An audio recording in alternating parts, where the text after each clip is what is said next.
Hello learners, today we will be solving the next practical question of accounting of holding company, that is our question number 7. The link of the question is being given in description box. You are requested to download it, read it so that you can understand how we have solved this particular practical question. First I will read few sentences of this question. It is given that H Limited company has acquired 6,000 shares of S Limited on 1st April 2019 for rupees 2,85,000. And additional information it is given that the debtors of S Limited, debtors and bill receivable of H Limited includes rupees 25,000 and 8,000 which is due from S Limited. S Limited has purchased goods from H Limited for rupees 10,000 on which H Limited has made a profit of 25% on cost, and both the companies have proposed a 10% dividend for the financial year 2019-20. So we'll start to solve this particular question number 7. पहला step है हमारा calculation of majority ratio. Majority ratio का हमारा formula है number of shares acquired by holding company divided by total number of shares of subsidiary company multiplied by 100. Holding company ने subsidiary company के कितने equity share purchase किए, question में given है 6,000 divided by total number of equity share subsidiary company का. अगर हम balance sheet check करेंगे तो इक्विटी कैपिटल है 1 लाख रुपीस का, एक शेयर 10 रुपए का है, दोनों को हम डिवाइड किए तो total number of equity share subsidiary company का आ रहा है it is 10,000 multiplied by 100. It is equal to how much 60%. तो मेजॉरिटी रेशियो कितना आया 60%. नेक्स्ट कैलकुलेट करेंगे माइनॉरिटी रेशियो. माइनॉरिटी रेशियो का फॉर्मूला हमारा है 100% minus majority ratio. Majority ratio कितना है 60%. तो 100% माइनस 60% ये आ गया 40%.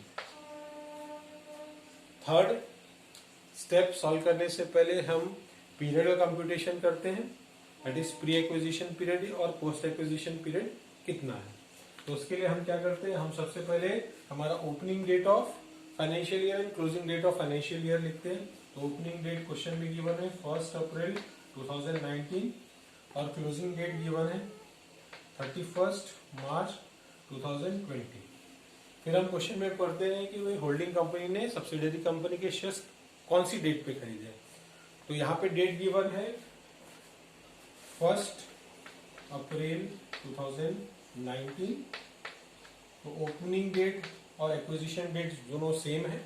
तो ओपनिंग डेट का अगर प्रॉफिट गिवन है और ओपनिंग डेट का रिजर्व गिवन है, वो प्रॉफिट और रिजर्व को हम प्री एक्विजिशन पीरियड किया प्रॉफिट और रिजर्व कंसीडर करके उसे हम कहा लिखेंगे, कैपिटल प्रॉफिट में लिखेंगे. और पूरे 12 महीने दैट इज 12 मंथ्स एक्विजिशन के बाद के इसको हम बोल रहे हैं it is our post acquisition. ये हमारे लिए क्या है, पोस्ट एक्विजिशन प्रॉफिट है. तो पूरे साल भर का जो भी प्रॉफिट या पूरे साल भर का जो भी रिजर्व होगा उसको हमको क्या कंसीडर करना है, हमारे लिए पोस्ट एक्विजिशन प्रॉफिट है. और उसको हम कहाँ पे कैलकुलेट करने के लिए कंसीडर करेंगे, रेवेन्यू प्रॉफिट में. तो हम स्टेप नंबर 3 हम कैलकुलेट करते हैं कैपिटल प्रॉफिट. कैपिटल प्रॉफिट हमारे लिए हम इसको बोलते हैं pre acquisition profit. Subsidiary company के बैलेंस शीट में चेक करते हैं, हमें दो चीजें देखनी है, एक है प्रॉफिट, दूसरा है रिजर्व. सब्सिडियरी कंपनी का रिजर्व की पहली इंफॉर्मेशन गिवन है और रिजर्व की डेट गिवन है. वो रिजर्व है एज ऑन 1 अप्रैल 2019 और 1 अप्रैल 2019 एक ही डेट, ओपनिंग डेट हमारा क्या कंसीडर होता है, प्री एक्विजिशन पीरियड. और उस डेट का जो भी रिजर्व और उस डेट का जो भी प्रॉफिट होगा उसको हम कहाँ पे लिखेंगे, कैपिटल प्रॉफिट की कंप्यूटेशन के लिए लिखेंगे. तो हमने यहाँ पे लिखा जनरल रिजर्व, पूरा का पूरा स्पेसिफिक डेट का है, ओपनिंग डेट का है, तो वो क्या बन गया, कैपिटल प्रॉफिट बन गया. रिजर्व का अमाउंट कितना है 50,000 रुपीज. नेक्स्ट प्रॉफिट की बात करते हैं तो प्रॉफिट के अगेन दो डिवीजन गिवन है, एक ओपनिंग प्रॉफिट है और एक प्रॉफिट फॉर द ईयर है। ओपनिंग प्रॉफिट कहां चला गया, कैपिटल प्रॉफिट की कंप्यूटेशन के लिए हमने यहाँ पे लिख लिया उसको, profit and loss account as on 1/4/2019 given है सब्सिडरी कंपनी का 20,000। टोटल कितना आया, टोटल आया 70,000। Step number 4, it is computation of revenue profit.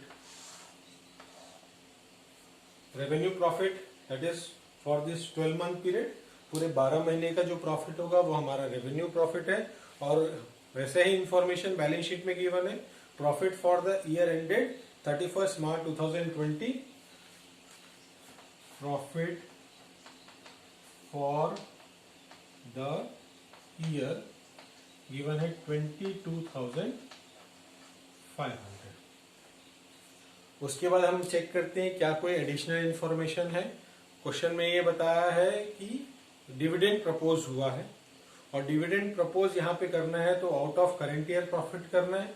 Current year का प्रॉफिट पूरा का पूरा रेवेन्यू प्रॉफिट है, तो यहाँ पे जो डिविडेंड है ये प्रॉफिट है सब्सिडरी कंपनी का, तो यहाँ पे डिविडेंड भी किसका माइनस करेंगे, सब्सिडरी कंपनी का डिविडेंड, प्रपोज डिविडेंड को हम क्या करेंगे यहाँ पे माइनस करेंगे, क्योंकि डिविडेंड प्रपोज हो ऑटोमेटिकली प्रॉफिट क्या हो जाएगा, कम हो जाएगा। तो हमने यहाँ पे लेस किया proposed dividend for the year. आपको यह याद रखना है यहाँ पे हम क्यों माइनस कर रहे हैं, क्वेश्चन में दिया हुआ है कि 2019-20 का जो डिविडेंड है वो कंपनी ने प्रपोज किया है। ऑटोमेटिकली कंपनी डिविडेंड अपने शेयर होल्डर को पे करती है, शेयर होल्डर को कहां से पे करती है, आउट ऑफ प्रॉफिट, और प्रॉफिट क्या हो जाता है, कम हो जाता है। तो यहाँ पे डिविडेंड का परसेंटेज बताइए 10%। ये प्रॉफिट किसका है, सब्सिडरी कंपनी का। सब्सिडरी कंपनी का कैपिटल 1 लाख रुपीज है, 1 लाख का 10% प्रपोज डिविडेंड होगा, अमाउंट आएगा 10,000 और 10,000 को हम क्या करेंगे, प्रॉफिट फॉर द ईयर से माइनस कर देंगे। तो यहाँ पे अमाउंट आया 1 लाख, 1 लाख मल्टीप्लाइड बाय 10%, ये आया 10,000 और 10,000 को हमने क्या कर दिया, माइनस कर दिया। तो ये टोटल आ गया 12,500। Step number 5, computation of cost of control, that is again goodwill or capital reserve। तो सबसे पहले यहां पे लिखते हैं हम cost of acquisition. Cost of acquisition given amount है 85,000, हम यहाँ पे 85,000 लिखते हैं। होल्डिंग कंपनी ने शेयर्स खरीदा है, उसके लिए इन्वेस्टमेंट है, हो सकता है कंपनी की और इन्वेस्टमेंट हो, मतलब होल्डिंग कंपनी के बैलेंस शीट में इन्वेस्टमेंट की अमाउंट हो सकता है 85,000 हो, या उससे ज्यादा भी हो सकती है। ज्यादा हो सकती है इट मीन्स उसने इसके अलावा और भी कोई इन्वेस्टमेंट करके रखा है। फिर यहाँ पे हम लेस क्या करते हैं, हम लेस करते हैं पहला share capital of subsidiary company 1 lakh रुपए है, multiplied by majority ratio, compute हुआ कितना 60%, तो ये आ गया 60,000 माइनस किए आ गया 25,000। फिर हम इससे एक और चीज लेस करते हैं, that is capital profit multiplied by majority ratio. Capital profit आया कितना 70,000, 70,000 मल्टीप्लाइड बाय 60%, ये आया 42,000। और कोई एडजस्टमेंट नहीं है यहाँ पे। अगर आंसर पॉजिटिव में आ रहा तो गुडविल, नेगेटिव में आ रहा तो कैपिटल रिजर्व। नेगेटिव बड़ा है, हमारा आंसर आया कैपिटल रिजर्व। कैपिटल रिजर्व आया कितना 17,000 रुपीज का। Step number 6, step number 6 it is calculation of minority interest.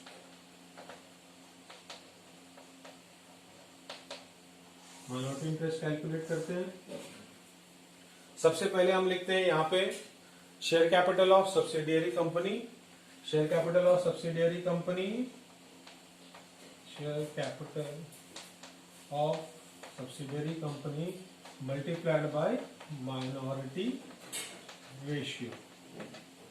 तो सब्सिडियरी कंपनी का शेयर कैपिटल कितना है? सब्सिडियरी कंपनी का शेयर कैपिटल है 1 lakh rupees, multiplied bye minority ratio है 40%, तो ये कितना आया 40,000। इससे हम ऐड करेंगे portion of capital profit and revenue profit. Capital profit की अमाउंट है 70,000, मल्टीप्लाइड बाय मेजॉरिटी रेशियो है 40%, तो ये आ गया 28,000। Second it is revenue profit 12,500 multiplied by 40%, तो ये आ गया 5,000। हम इसको यहाँ पे टोटल करते हैं। टोटल करने पे अमाउंट आ रहा है 73,000। टोटल हमने 6 स्टेप कैलकुलेट कर लिए। स्टेप नंबर 7 स्टार्ट करते हैं। That is consolidated profit and loss account. बहुत सारे एडजस्टमेंट है, हमको याद रखने हैं। सबसे पहले हम यहाँ पे लिखते हैं profit and loss account of holding company H limited. तो यहाँ पे हम चेक करते हैं, एक ओपनिंग प्रॉफिट दिया हुआ, एक प्रॉफिट फॉर द ईयर दिया है, दोनों को हम प्लस करते हैं। ओपनिंग प्रॉफिट 45,000 है और प्रॉफिट फॉर द ईयर है 85,000, तो दोनों को प्लस किया तो अमाउंट आ रहा है 1,30,000। That is the balance of profit and loss account. Next हम इससे ऐड करते हैं रेवेन्यू प्रॉफिट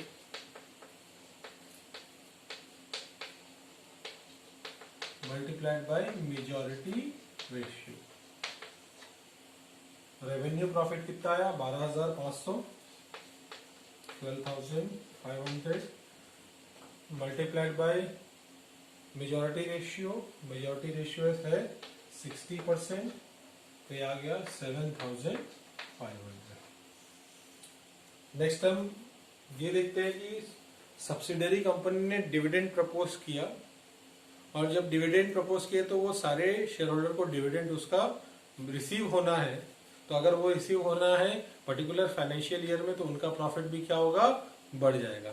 तो यहाँ पे होल्डिंग कंपनी भी शेयर होल्डर है, सब्सिडरी कंपनी ने डिविडेंड प्रपोज किया है, तो उसका पोर्शन किसको मिलेगा, होल्डिंग कंपनी को भी मिलेगा। तो यहाँ पे हम होल्डिंग कंपनी का पोर्शन ऑफ प्रपोज डिविडेंड जो एस कंपनी लिमिटेड से उसे मिलना है, उसको हम क्या कर देते हैं, ऐड कर देते हैं। तो हमने यहाँ लिखा proposed dividend of S limited multiplied by majority ratio. तो एस कंपनी लिमिटेड ने टोटल अपने कैपिटल पे 10% का डिविडेंड प्रपोज किया। अमाउंट आया कितना, 10,000 मल्टीप्लाइड बाय 60%। होल्डिंग कंपनी को 6,000 रुपीज का डिविडेंड रिसीव होगा। नेक्स्ट हम देखते हैं कि आपका दिया हुआ है कि होल्डिंग कंपनी ने भी डिविडेंड प्रपोज किया है। कितना डिविडेंड प्रपोज किया है, उसने भी 10% डिविडेंड प्रपोज किया, और उसमें वो डिविडेंड प्रपोज करेगा तो उसकी लायबिलिटी है पे करने के लिए। डिविडेंड प्रपोज करने से प्रॉफिट क्या हो जाएगा, कम हो जाएगा। तो यहाँ पे माइनस करेंगे proposed dividend by H limited. तो एच लिमिटेड ने डिविडेंड प्रपोज किया 10% अपने कैपिटल पे।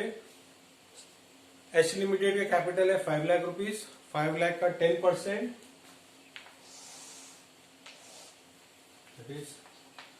5 लाख रुपीज, 5 लाख का 10% डिविडेंड प्रपोज हुआ, प्रॉफिट कम हुआ, तो हमने उसको प्रॉफिट से क्या कर दिया, डिडक्ट कर दिया 50,000। तो टोटल यहाँ पे अमाउंट आया था 1,43,500। 1,43,500 से 50,000 माइनस किया, यहाँ पे आ गया 93,500। 500। और हम चेक करते हैं कोई एडिशनल इंफॉर्मेशन है क्या। यहाँ पे इंटर कंपनी सेल है और इंटर कंपनी सेल पे अनरियलाइज प्रॉफिट का कंप्यूटेशन होगा और उस अनरियलाइज प्रॉफिट को हम क्या करेंगे, कंसोलिडेटेड पीएनएल में माइनस करेंगे। तो यहाँ पे लिख रहा हूं मैं लेस अनरियलाइज्ड प्रॉफिट। अभी हम अनरियलाइज प्रॉफिट का कंप्यूटेशन करते हैं। क्या इंफॉर्मेशन दिया हुआ है, stock in hand of S limited includes goods purchase from H limited at ₹10,000। तो यहाँ पे जो स्टॉक की वैल्यू है वो स्टॉक की वैल्यू है 10,000 रुपीज की। ये स्टॉक वो है जो एस लिमिटेड ने एच लिमिटेड से खरीदा है, तो उसका टोटल अमाउंट कितना है 10,000 रुपीज। एच लिमिटेड ने कितना उस पर प्रॉफिट चार्ज किया है, तो वो चार्ज किया उसने 25% ऑन कॉस्ट। ये सेलिंग प्राइस है, profit on cost it is how much 25%। तो प्रॉफिट का कंप्यूटेशन निकालने के लिए हमारा फॉर्मूला हो जाएगा sales multiplied by rate divided by 100 plus rate. Sales की अमाउंट है 10,000 rupees multiplied by 25 divided by 125। तो ये टोटल कितना आ गया ₹2,000। टोटल 2,000 का प्रॉफिट अर्न किया है एच लिमिटेड ने। उस 2,000 के प्रॉफिट को हम किससे मल्टीप्लाई करेंगे, हम मल्टीप्लाई करेंगे with majority ratio. Majority ratio कितना है 60%। The total value of unrealised profit it is how much 1,200। ये 1,200 रुपए के अमाउंट को हम कंसोलिडेटेड पीएनएल में माइनस कर रहे हैं। दूसरा, जब हम कंसोलिडेटेड बैलेंस शीट बनाएंगे तो हमको स्टॉक की वैल्यू से भी इस अनरियलाइज्ड प्रॉफिट को क्या करना है, माइनस करना है। तो यहाँ पे जो हमारा कंसोलिडेटेड पीएनएल अकाउंट आया हुआ है 92,300। तो इसके बाद हम बनाते हैं consolidated balance sheet. Consolidated balance sheet बना रहे हैं। अब हम बैलेंस शीट की वैल्यू से ही स्टार्ट करते हैं। हमको ये याद रखना है कि share capital, reserve and profit and loss account ये सब्सिडरी कंपनी का इंक्लूड नहीं करना है। तो हम यहां सबसे पहले लिखते हैं शेयर कैपिटल। यहाँ पे जो शेयर कैपिटल लिखेंगे वो होल्डिंग कंपनी का लिखेंगे। शेयर कैपिटल गिवन है, total amount of subsidiary company it is how much 5 lakh rupees, that is divided into equity 50,000 equity shares of ₹10 each. Second information देखते हैं, जनरल रिजर्व गिवन है। General reserve भी यहाँ पे जो हम लिख रहे हैं वो सिर्फ होल्डिंग कंपनी का लिख रहे हैं। Amount it is how much 2,10,000। उसके बाद दिया हुआ है यहाँ पे हमारा कैलकुलेट हुआ कैपिटल रिजर्व, तो हम यहाँ पे कैपिटल रिजर्व की अमाउंट लिख रहे हैं।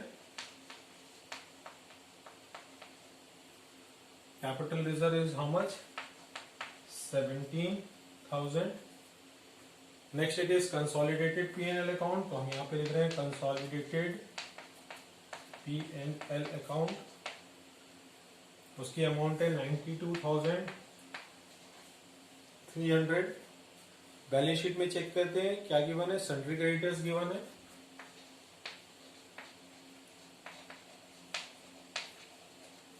सन्ड्री क्रेडिटर्स होल्डिंग कंपनी का भी गिवन है, सब्सिडरी कंपनी का भी गिवन है, दोनों को हमने ऐड किया। सन्ड्री क्रेडिटर्स है होल्डिंग कंपनी का 1,20,000 और सब्सिडरी कंपनी का है 46,000। तो यहाँ पे आ गया टोटल 1,66,000। इससे माइनस किया इंटर कंपनी विंग, जो कि हमको एडजस्टमेंट में दिया हुआ है कि डेटर्स एस लिमिटेड का इंक्लूडेड है 25,000 रुपीज, जो कि एस लिमिटेड से ड्यू है। तो हमने 25,000 को क्या कर दिया, क्रेडिटर से माइनस कर दिया। तो ये आ गया 1,41,000। नेक्स्ट दिया हुआ है बिल्स पेएबल।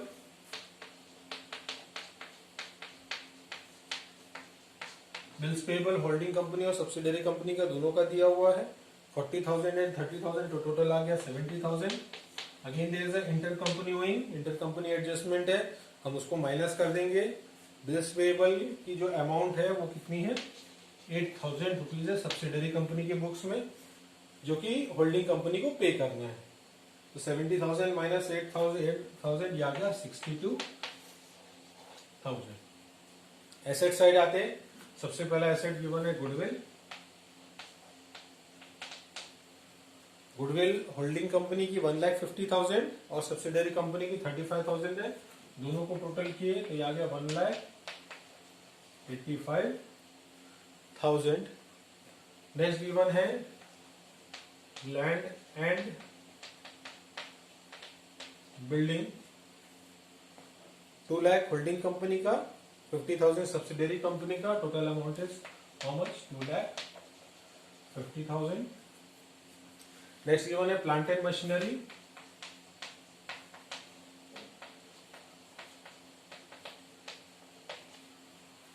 होल्डिंग कंपनी का है 12,50,000 और 50,000 सब्सिडरी कंपनी का है, टोटल आ गया हाउ मच 3 लाख रुपीज। उसके बाद स्टॉक, होल्डिंग कंपनी का 1 लाख और सब्सिडरी कंपनी का 20,250, दोनों को प्लस किए ये आ गया 1,20,250। एंड इससे हम क्या माइनस कर देंगे अनरियलाइज्ड प्रॉफिट। अनरियलाइज्ड प्रॉफिट हमारा आया था 1,200, हम उससे माइनस कर देंगे तो ये आ गया 1,19,050। उसके बाद है डेटर्स, डेटर्स की अमाउंट है 1,50,000 प्लस 67,250, ये आ गया 2,17,250। एंड इससे माइनस किए inter company owing,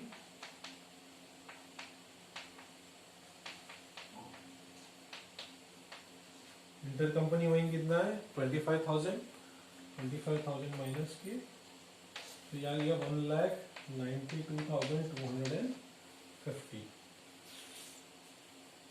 next given है इन्वेस्टमेंट, यहां पे आपको ध्यान देना है, इन्वेस्टमेंट गिवन है 1 लाख रुपीज का टोटल होल्डिंग कंपनी का। उस 1 लाख की इन्वेस्टमेंट में 85,000 का इन्वेस्टमेंट उसने सब्सिडरी कंपनी के शेयर को खरीद के किया है, और उस 85,000 का यूज करके हमने क्या कंप्यूट किया कैपिटल रिजर्व कंप्यूट किया। तो उस कैपिटल रिजर्व को उससे क्या कर देंगे माइनस कर देंगे, और अदर इन्वेस्टमेंट होल्डिंग कंपनी की कितनी आ गई 15,000, उस 15,000 को हमने आउटर कॉलम में लिख लिया। नेक्स्ट गिवन है बिल्स रिसीवेबल,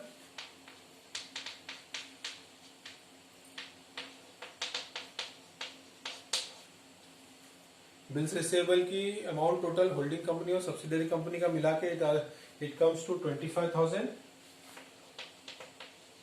और माइनस किए यहाँ पे इंटर कंपनी एडजस्टमेंट, तो inter company it is how much 8,000 rupees, 8,000 minus किए बचा इट इज 17,000 को हमने ऑर्डर कॉलम में लिख लिया। नेक्स्ट है बैंक,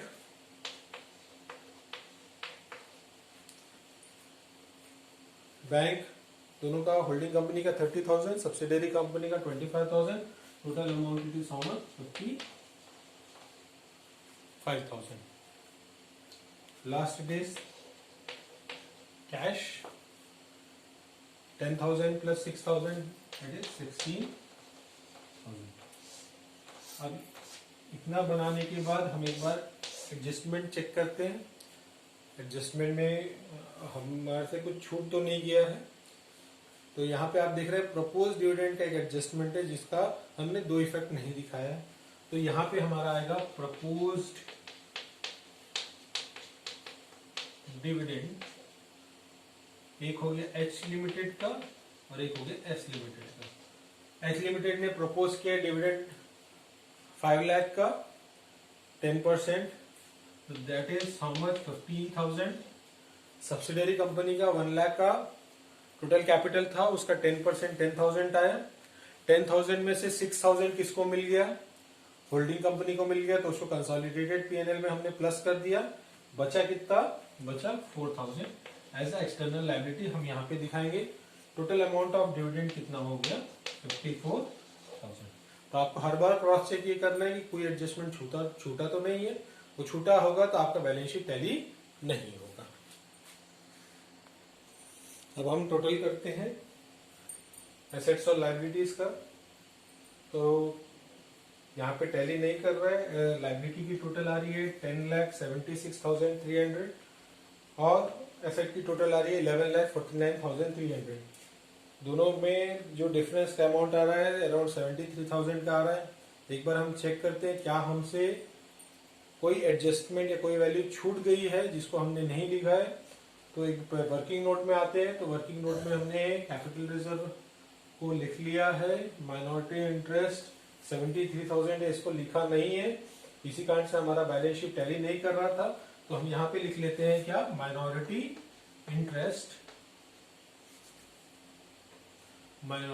इंटरेस्ट को हम लिख लेते हैं। यहाँ पे हमारा आया माइनॉरिटी इंटरेस्ट, और माइनॉरिटी इंटरेस्ट लिखने के बाद हमारा 73,000 आया।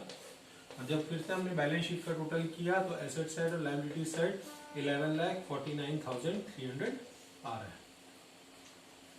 एसेट साइड भी उतना ही आ रहा है और लायबिलिटी साइड भी उतना ही आ रहा है, 11,49,300। तो टैली हो गया। फिर भी अभी एक चीज बाकी है, आपको ये याद रखना है कि कंसोलिडेटेड बैलेंस शीट में या तो गुडविल अपीयर करेगा या तो कैपिटल रिजर्व अपीयर करेगा। दोनों में से एक चीज अपीयर करेगा, और वही चीज अपीयर करेगा जिसकी अमाउंट ज्यादा है। तो यहाँ पे कैपिटल रिजर्व की अमाउंट कितनी है? 17,000 और गुडविल की अमाउंट कितनी है? 1,85,000। इसका मतलब होल्डिंग कंपनी के कंसोलिडेटेड बैलेंस शीट में क्या अपीयर करेगा? गुडविल अपीयर करेगा और कैपिटल रिजर्व अपीयर नहीं करेगा। तो यहाँ पे हम क्या करेंगे? गुडविल को कैपिटल रिजर्व से माइनस कर देंगे, दैट इज 1,85,000 माइनस 17,000। तो हमारा जो न्यू वैल्यू ऑफ गुडविल ये आया है, ये आया 1,68,000। और यहां से जो है हम कैपिटल रिजर्व क्या कर देंगे? बैलेंस शीट से हटा देंगे। अब यहाँ पे जो हम फिर से बैलेंस शीट का टोटल करेंगे तो बैलेंस शीट का टोटल अब नया टोटल आएगा 11 लाख। हमने कितना माइनस किया? 70,000 माइनस किया, तो ये आ गया 11,32,300। 11,32,300। तो इस क्वेश्चन में क्या चीज नया था? इस क्वेश्चन में ये नया था कि दोनों होल्डिंग कंपनी और सब्सिडरी कंपनी ने दोनों ने डिविडेंड प्रपोज किया है। डिविडेंड प्रपोज किया है तो दोनों के प्रॉफिट से हमने क्या किया? डिविडेंड को माइनस किया। वो डिविडेंड करंट ईयर का था, और जब हमने डिविडेंड का कैलकुलेशन किया, होल्डिंग कंपनी के डिविडेंड जितना भी प्रपोज किया है उसको हमने कंसोलिडेटेड पीएनएल से माइनस किया। बट सब्सिडरी कंपनी अगर डिविडेंड प्रपोज करती है तो उसका रेवेन्यू प्रॉफिट कम होगा, सबसे पहला चीज।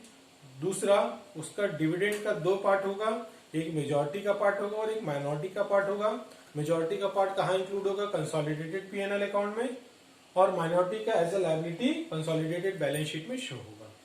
तो ये आपको याद रखना है कि अगर डिविडेंड का एडजस्टमेंट आ रहा है तो डिविडेंड का एडजस्टमेंट कैसे करना है।